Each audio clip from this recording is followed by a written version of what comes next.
That's how we're going to start the episode. J.O. slurping. There we go. 2016, man, was a good year for WWE. 2017, it could be debated. We think wasn't a very good year for WWE. But hello again, and welcome to Sigdaddy's Wrestling Show. I'm your host, Skylar Sigdaddy Sigmund, alongside my assistant to the host, J.O. And we're back with another episode after a couple of weeks. It's been kind of the theme recently, doing more bi-weekly instead of every week. And I think that's going to be the case for the near future, at least. We'll figure it out, but we're going to keep it this way for a little bit. And thank you for being patient with us as we been a little slow on getting episodes out here on Sigdaddy's Wrestling Show. But yeah, we'll get into 2017 here soon. But there's some news in AEW. There's reports coming out that Punk's not going to be back with the company. Oof, that'd be a huge loss for AEW. Yeah, I don't know about they've been doing pretty good viewership wise recently. Since Punk's left, they've been over the millions for the last at least 3 or 4 weeks. So they've been doing pretty good. They drew 1 million last episode for AEW Grand Slam. Saw a lot of things happen. One of J.O.'s things we'll talk about here in a second. It's probably his favorite moment of the whole entire thing. We had Jericho win the Ring of Honor World Championship, which was kind of a surprise to me. I don't understand that because it's just adding to Jericho's legacy at this point, but I don't really think his legacy's already submitted, so I don't know why. Cemented. Right. I didn't understand the booking of that. Really didn't need it. It would have been great to solidify Claudio's reign, but they decided to go with Jericho. Who knows what happens? It may get Ring of Honor their TV deal. We'll see what happens. Toni Storm retained the interim women's championship, but afterward, as Athena and Storm were getting jumped, surprise, Saraya shows up, a.k.a. also known as Paige from her time in WWE, which got an enormous pop, by the way, probably the biggest pop of the entire night. Right, yeah, it was insane. I was watching the highlights on Twitter. It was nuts. And that was not only the only big pop of the night. Another big pop of the night was when the acclaimed won the AEW World Tag Team Championships. Cool moment because at the end, Bowens hit Swerve, and then as they call him, Daddy Ass himself, Billy Gunn hits the Famouser on Strickland, sends him back into the ring. They hit their finishers, Bowens and Caster, and they win the titles, and the crowd popped huge for it. Yep, sure did. And then we got Mox again as AEW World Champion, winning over Danielson. I liked it. I think he's always good as champion. I don't think you couldn't have gone wrong either way. Oh, okay, that's true. You had Danielson or Moxley. Really, does it matter? No, they both would have done fine. But Mox was about to go on vacation, and he's world champion again. All this stuff comes up, and Mox ends up being world champion again, but I think that's more so of a reward for him being willing to come back. Right. Danielson doesn't get really hurt by this at all. He'll probably win it at some point, I would think. Oh, definitely. The way they're setting it up is MJF's going to take it off Moxley at some point he's going to cash in that poker chip. It has to be a sanctioned match by Tony Khan, by the way. It was explained. So Tony Khan has to sanction the match first before the cash-in happens. So it has to be planned, really. Fine. Also, yeah, that's pretty much what happened at Grand Slam Part 1. I saw some spoilers for the night 2 for Rampage. It's a 2-hour special. One thing was, J.O., I don't know if you're familiar with this wrestler, but the Great Muta was on there. The name definitely sounds familiar. Yes, very, very famous Japanese wrestler. He also appeared in WCW. and is one of the biggest Japanese legends around. But he showed up to save Sting on Rampage. Spoiler alert! Whenever you're listening to this, but if you, I just saw it online. I saw it on TikTok. People were videotaping it, but that's what I saw. Eddie Kingston ends up losing to Sammy Guevara. That's all I'll say, but not because he lost. It's because he kicked so much arse that they disqualified him. So that's it. That's all I'm giving out for the AEW Rampage spoilers. But that's a 2-hour special coming up this. That's a special edition of Rampage, 2 hours this Friday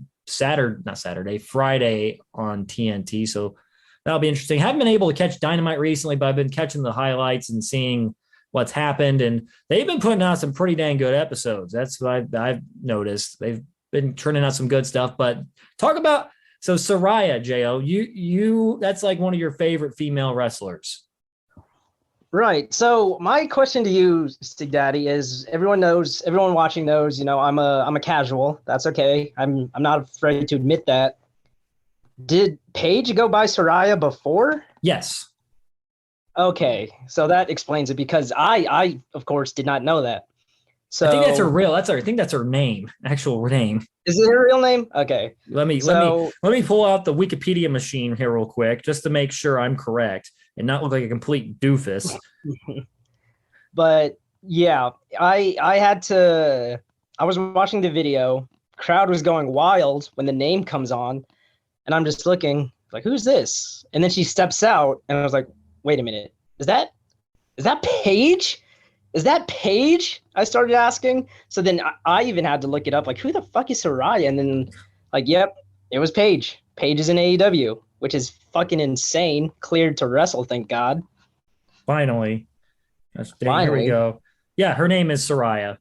Her legal name is birth name Saraya. So yeah, she went by her other rig names, Brittany Knight, and Saraya is the only other one besides Paige. So yeah, that's cool to see her finally get to. There is so many cool comeback stories in the last 3 or 4 years in wrestling, and all in AEW, right? Well, four, I'd say, because Danielson came back 4.5 years ago at WrestleMania 34. He made his comeback, and he was pretty much ruled out for his career. Christian's bit was ruled out for his career, which he's back. Who else did we said Saraya and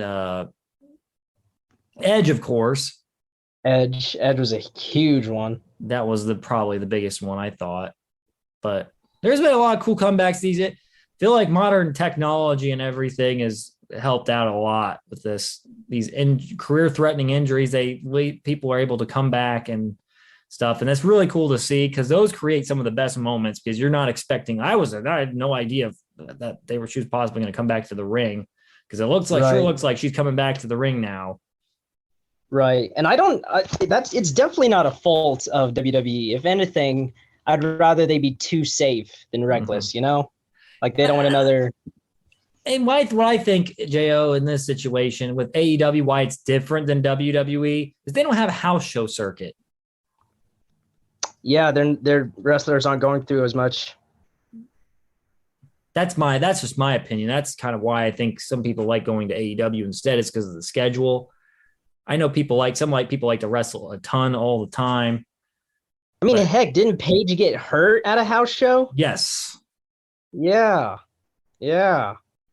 So yeah, that's a good point. I never ever would have thought of it like that. Yeah. So cool things happen in wrestling, even while CM Punk is probably gone from AEW forever and gone from professional wrestling forever, which is probably one of the more failed comebacks in history. You thought it was cool. It was cool for a while, and then everything just unraveled, and we'll maybe get into depth on that some other time. But here we go. Let's talk about it. 2017. Why was it an awful year for WWE? So we're going to go, Jo and I are going to go back and forth. We're going to talk. If there's any crossover, we'll just cover it at the same time. And it should be interesting. So we'll go back and forth on this and see where everything goes. It was not a good year, I don't think. There was some good stuff. Royal Rumble pay-per-view to open the year was great. I'll say that. Roman Reigns and Kevin Owens was very good, as well as John Cena and the AJ Styles for the WWE Championships. Those were two really good matches. It was a fun show overall, but still, there's just a lot of the reason there was a lot of good wrestling in 2017, but there was a lot of questionable booking in 2017, and which was why I think it made it awful. First off, Brock Lesnar as Universal Champion, horrible idea. Didn't think it was necessary. Yep, that was one of my first talking points too. Is his reign just got boring and tired like so quickly, in my opinion. Because he held that thing. He held that thing through WrestleMania 38, and I think almost through SummerSlam that next year, 2018. Which honestly, we may get into 2018 at some point too, because that was even worse. That's where everything started really going bad. And he was hardly ever on TV at this point, right? Yeah, he was part-time champion. That was pretty much what it was. Only ever showed up at the pay-per-views. Never. I mean, he may have showed up on TV, but he never really defended it on TV. No, he never defended it on TV. It was always on pay-per-view. Yeah, and even though Reigns has had his title for this long, he feels like a fighting champion, like he deserves it in a way, because you see him a lot. You see him. Yeah. And you can't say that about Lesnar during this time. No. And I completely agree. I'm kind of think it's the reign's been stale at this point. That's just me talking for Roman, but no, Brock shouldn't have held the title for that long, really.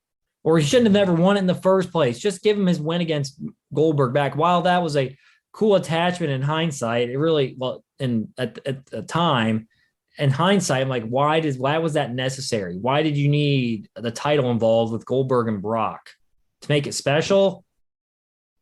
Not really. No, with those two guys, nah. At the time, just them would have been fine. I know they did it. They did a squash at Survivor Series the previous year, which was cool. That was cool. But then the match they did at WrestleMania was great. It was fun.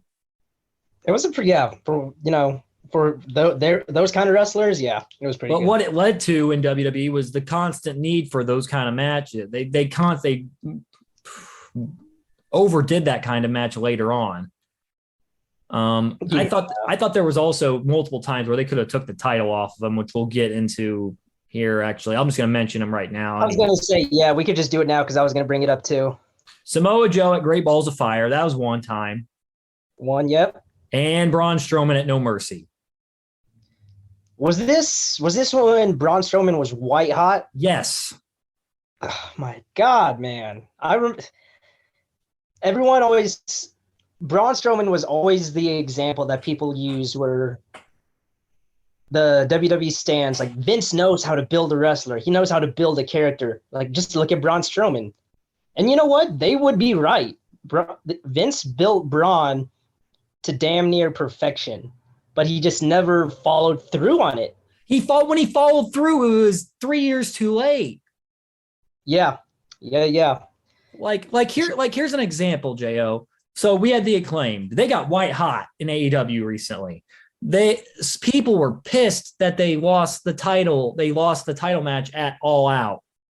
You know what they did to make up for it? 2 weeks later, they actually capitalized off the momentum that the wrestlers have, and gave them the titles when they're white freaking hot, because that's the best time to put the belts on them.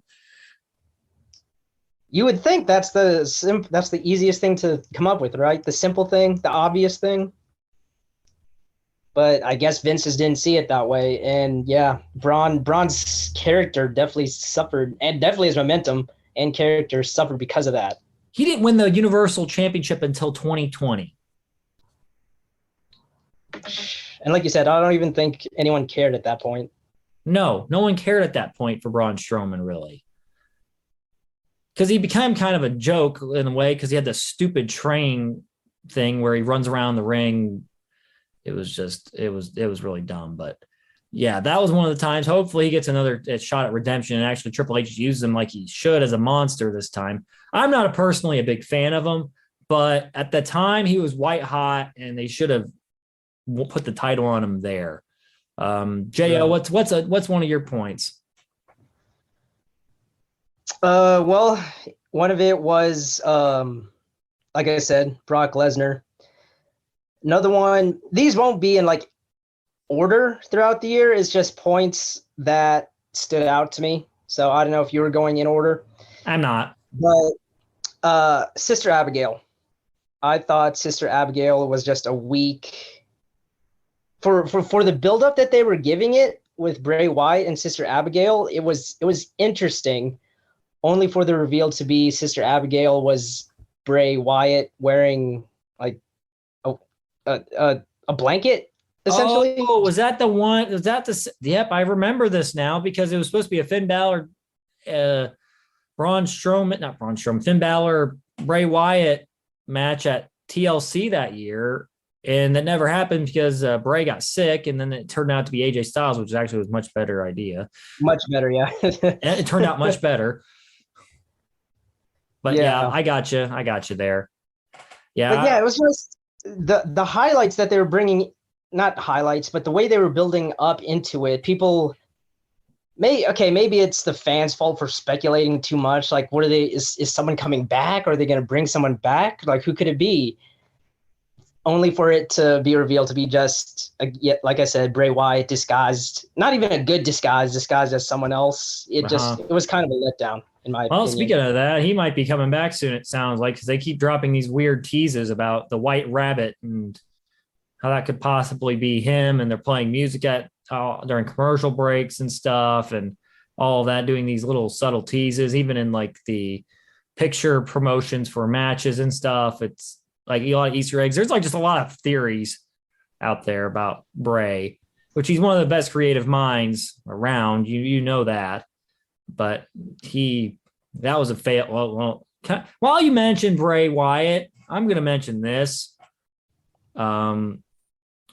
WrestleMania 33 with him and Randy Orton and his failed kind of push, really. They gave him the WWE title at the Elimination Chamber the month before, and then they had him lose it straight up the next month. And him winning was such a dope moment. And then that match was quite possibly the worst WrestleMania match in history. What did they call it? The haunted something? No, it was just the WWE Championship match, but they had the stupid video graphics on the mat. Right, yeah, but I thought they called it something. It might have been the different one, because I know they had later on. I think it was later on you're thinking of. But this was just bad. It didn't even do anything. The PowerPoint projections. Yeah, cockroaches and all this weird stuff, and Randy Orton wins the title, which I didn't understand. Really, I liked the storyline that they were doing, but then they throw all this stupid hocus pocus crap in there, which I don't really care for all that much. And it was just the way it was executed and everything was just god awful. Drop the ball on that one. It was bad. It was really, really bad. Up next for you, Jo. Another one I had was Jinder Mahal and his WWE Championship reign. I kind of figured we'd probably share that. It was not handled well at all. Well, like, it's nothing against Jinder Mahal. I'm sure he's an amazing guy. You know, he put in the work, but it's the reign no one wanted, and it's the reign that stayed along way past its expiration date. Way past its expiration date. I know what they said it was. It was to break into the Indian market, even though, you know, Jinder Mahal is from like what, North Carolina? Canada.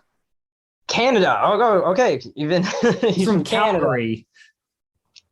And I'm pretty sure people even looked into that. Him as champion didn't boost numbers at all. If it did, it would have been very minuscule. And once they saw that, okay, this isn't working, the fans aren't responding well to this, we need to do something about this. And they didn't. They just kept it on him. Because he held it from April all the way through almost November. Jeez. And the way they executed it was just weird because he went from jobber, pretty much jobber, lower mid card guy to world champion in like a matter of weeks, which made absolutely no sense at all. It wasn't believable. Wasn't believable. They also had him beat Randy Orton in the freaking Punjabi prison, which is awful. My God. And Great Khali was involved. Has that match ever went over well? No, it's been awful about every single time. God. It's not a good, like, you can't see anything. No, you can't. And the rules are confusing. Like, you can go to the gate when it opens, but if it's closed, then you can't go to the gate for the rest of the match, and then it becomes like a Hell in a Cell, basically. I don't know. Yeah, I agree with that point with Jinder Mahal's world title reign. That was pretty bad. And he gave Shinsuke his first television loss, if I'm not mistaken. Yeah, we'll get into the Shinsuke. This is going to be a little bit of a conversation about Shinsuke here in a short time because that's a big topic. Here we go. Here's another one. Baron Corbin's failed Money in the Bank cash-in, losing it via roll-up to Jinder Mahal. The most indestructible move in WWE. The surprise roll-up. There's some backstory to this, isn't there? I think Cena was involved in a feud with Cena at that point, and then, if I remember right, he was involved with Cena. I'm talking about backstage. Some backstage. There was some heat behind this, wasn't there? I think it may have been a rumor. It may have been fact. I don't know which, but because I think people weren't too keen on Corbin backstage at that point. If memory serves me right. And Vince probably just didn't think he was ready for that at the moment either. So then why book him to win it? Well, yeah, we'll get into the person that should have won it. It's just you'll know. Up next. Oh, sorry. You're up. You're good. You're good. I thought we were going back and forth. Well, I did. I just said mine. Oh, you did, didn't you? This one you may or may not agree with, since who it's containing to, but Kurt Angle's angle with his son, alleged son. Yeah, I don't like that. First of all, even though 2017 was such a long time ago, I thought that the days of WWE doing stuff like forbidden romances or illegitimate children, I thought those were days long past. Mm-hmm. But it was the year 2017, and then nope, Kurt Angle has an illegitimate son, Jason Jordan. Jason Jordan, IU alum, go Hoosiers. Boo. Oh, that's. I forgot who I'm talking to. Yeah, you're talking to a guy like Purdue, so get off my lawn. Yeah, but I think the worst part about this was I don't think literally nothing came out of this. For as long as it was, nothing came out of it. It didn't get Jason Jordan over at all. No.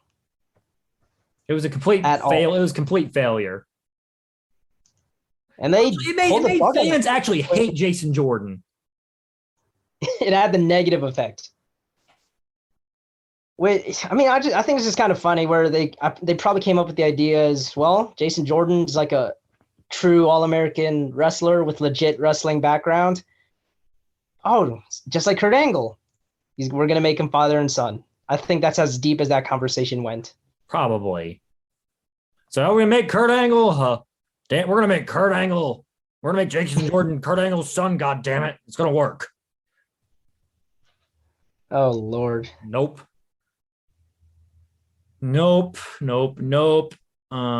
Up next for me It's Roman Reigns versus Undertaker from WrestleMania 33. Oh, oh. It was not. It was sad Taker should not have been in the ring at all. Because I remember watching No. his documentary, and I'm like, after watching his doc, I'm like, this guy, I don't know how he even made it to the ring in the first place. Dude couldn't even hardly move after the match, and it shouldn't have happened. He, as much as I liked, he continued wrestling afterward. Did he really need this? No, I don't think so. Like he could have been done at WrestleMania, 32 with Shane McMahon, and that could have been the end of it. Oh yeah, it definitely could have. Because that was a little higher note than this one was. Because this one was kind of sad to watch. It was like the old dog getting taken to the woodshed, or Old Yeller, pretty much. And it wasn't a good match. No, it just wasn't a good match. Too much, like there are a lot of botches. One that stood out to me in particular was I think Taker had Roman up for a tombstone, but then Roman reversed it, and he had Taker in the tombstone. He just fell. Yeah, it was. Oh, and then I mean the match wasn't.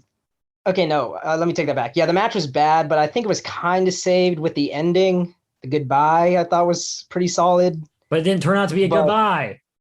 It didn't turn out to be a goodbye. No.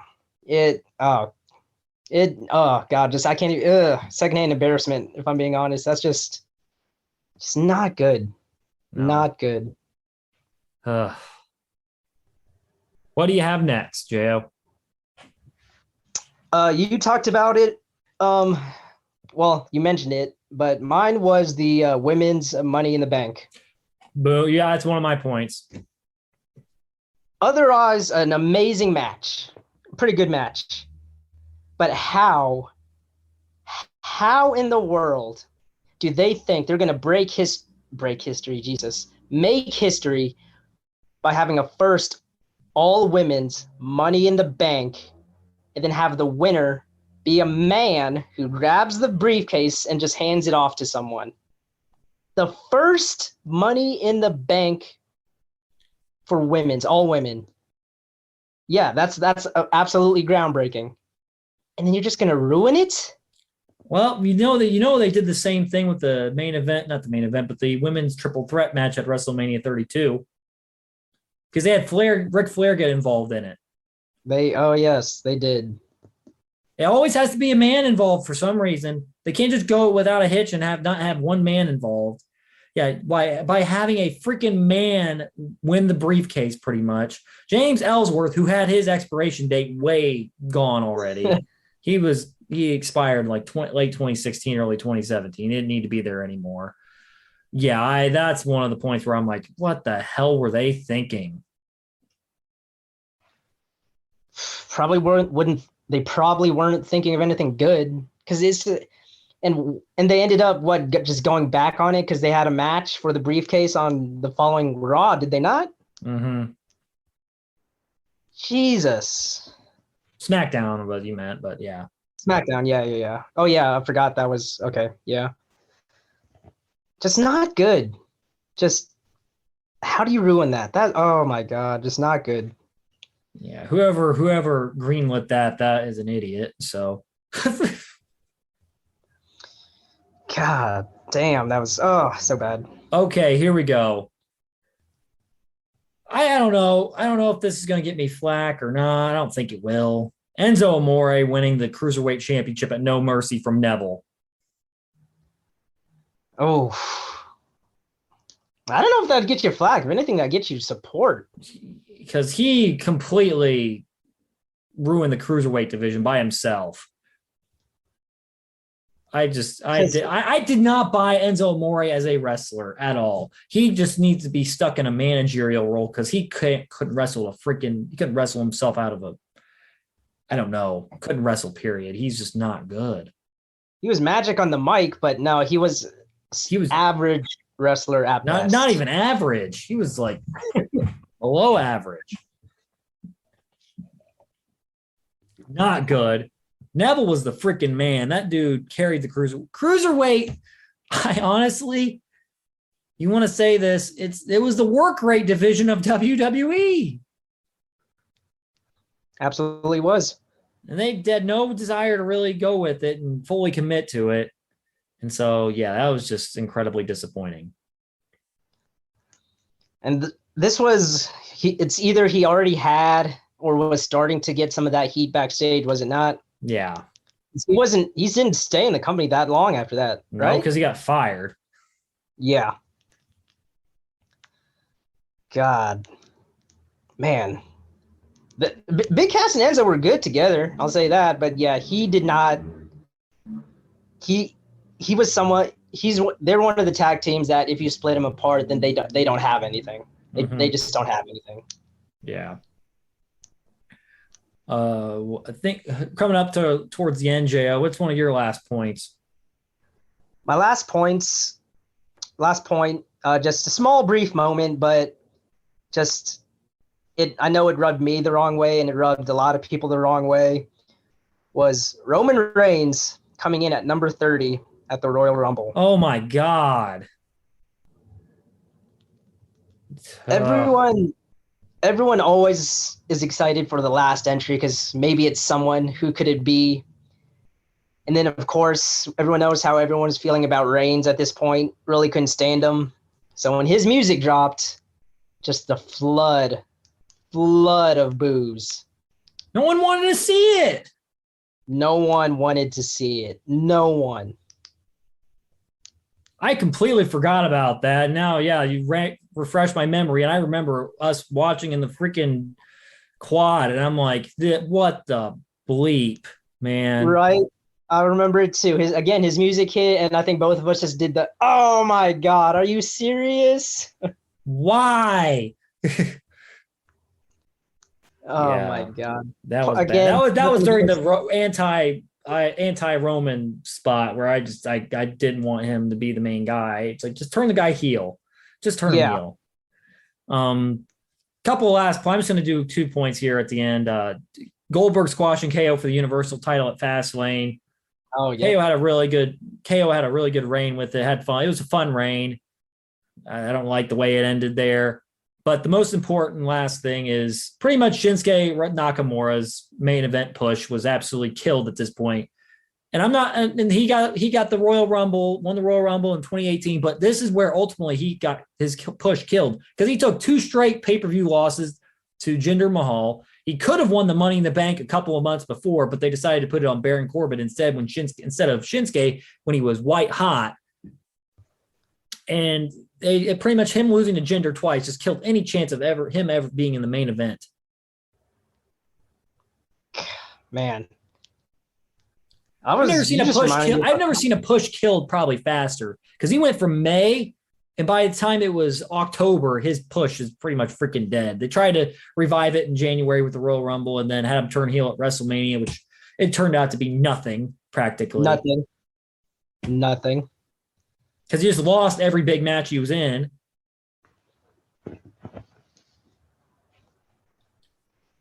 Oh my God, not good. Not good. You could have crowned your first ever Japanese world champion but because he probably didn't talk the best, you weren't able to put the title on him. Jesus.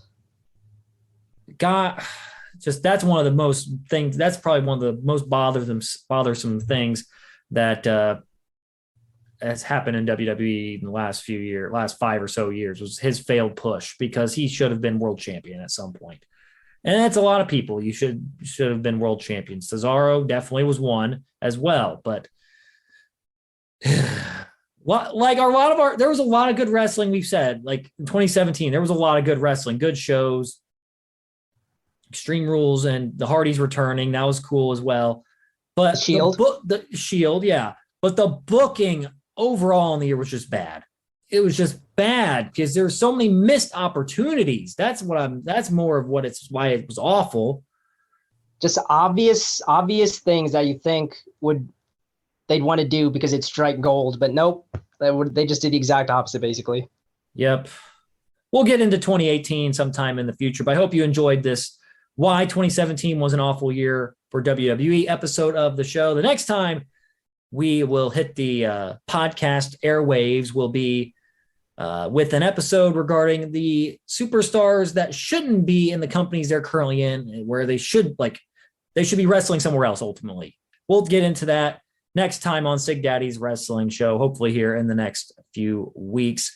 Thank you all for listening to this episode. You can find all episodes on Spotify, Podbean, the iHeartRadio app, wherever you get your podcast. You follow Sigdaddy's Wrestling Show on Twitter, Facebook at Sigdaddy Wrestle, and on TikTok at Sigdaddy Wrestle, and on Instagram at sigdaddy.wrestle. And Jo, thank you for joining me as always. And we'll be back next week. Not next week. We'll be back next time with another episode. So I'm Skylar Sigdaddy Sigmund. That's Jo. Thanking you all for listening. Saying so long, everybody.